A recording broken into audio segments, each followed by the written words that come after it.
Hello again. Today I'd like to talk with you about another example of childish attempt to make somewhat emotionally and conceptually profound music record. It is inconsistent, it is childish, and it sounds raw. And don't get me wrong, I like raw sound of music when it is applicable and when its performance is of high quality. Unfortunately, that is not the case with the current record, and I still don't have any goddamn idea why does this artist and this record get so much exposure and such popularity among the listeners. Anyway, let us review the album in more detail in attempt to figure out why it suffers from many weak points. Xxxtentacion, another American SoundCloud rapper with a really huge fan base all over the world and with a highly controversial social and personal background, especially when having considered his latest criminal records and corresponding accusations. Similar to my previous video, I won't dig deep into his personal profile because I don't really care that much about himself personally. Instead, I care more about his music, which is also rather controversial in its nature, ideas and artistic performance. His previous album, 17, was one of the massively accepted records by the contemporary rap fans, while I personally was not really excited about it, despite the fact that I like a couple of tracks from the record like Everybody Dies in the Night Times and somewhat else. Here we've got another attempt of X to perform something meaningful and stylistically distinctive from any other rappers originally coming from the DIY and SoundCloud background. The record is called Question Mark. And what does this title mean? I don't know. I don't know personally.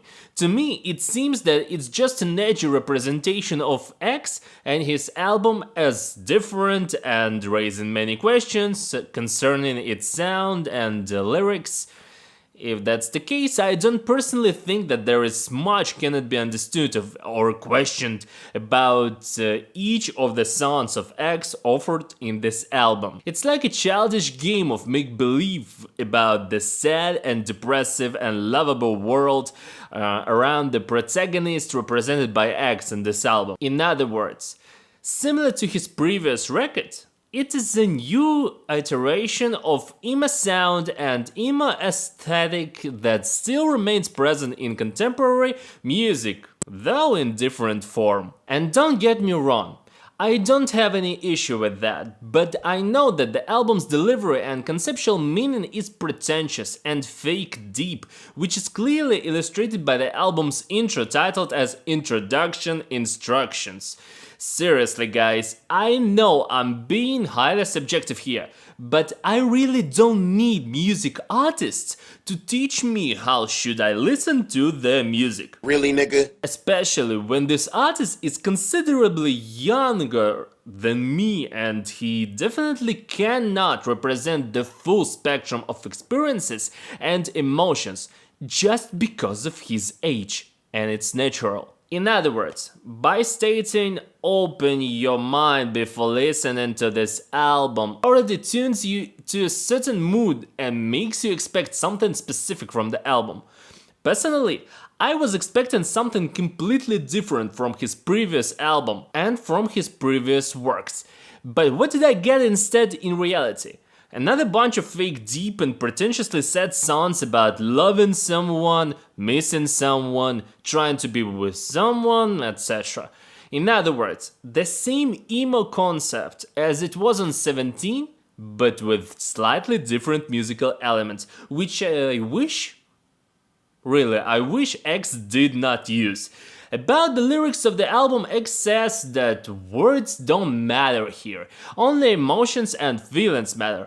Guess what? Similar to 17, these are childish emotions expressed by a childish person pretending that they are somewhat deep, profound, and somewhat, like, I don't know, original. Everyone in their 70s, 18s, 19s and even 20s experiences such one-sided sadness that seems like meaning much. The album doesn't differ from some young girl's personal notebook with edgy drawings and words like love equals pain. Maybe that's the reason of X's popularity. He speaks to the younger audiences with their language and their feelings experienced nowadays. However, what will happen to X's target audience when it grows up? It's rather doubtful that young generations will still be admired by the lyricism of ultra-primitive level. There is not a single line that is really memorable and distinctive because of all this either express fake romance or fake flex with sex, drugs and money. From a musical standpoint, there are 2, maybe 3 tracks that are somehow distinctive and worth looking at. It's Floor 555 that features these dark, heavy and close to industrial beats with X's vocals trying to scream similar to Emma Icons of 2006. There is great hook in Moonlight that is really memorable as an exception from the rest of the album, and there is a rocky tune of Pain Equals Best Friend featuring Travis Barker. It's both rather primitive and uninnovative in terms of hip-hop and rock, but the overall impression, like the track, gets the job done and really represents something that stands out among this pile of fake deep songs about undisclosed desires and unhealthy relationships. I know that maybe I'm just too stupid or maybe close-minded to understand this record, but there is much more meaning in Suicide Boys, Puya and Bones' sad and depressive lyrics, melodies and hooks. I find that X and his music are really overrated.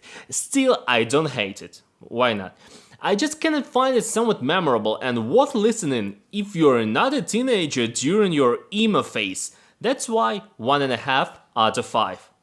That's it for today. Thanks for watching. If you liked the video, please give it a like, and if you're here for the first time, consider subscribing. Also, make sure to subscribe to my Telegram, Instagram and Twitter pages, and check my band SoundCloud, where we try to do some music ourselves. You'll find the links in the description below.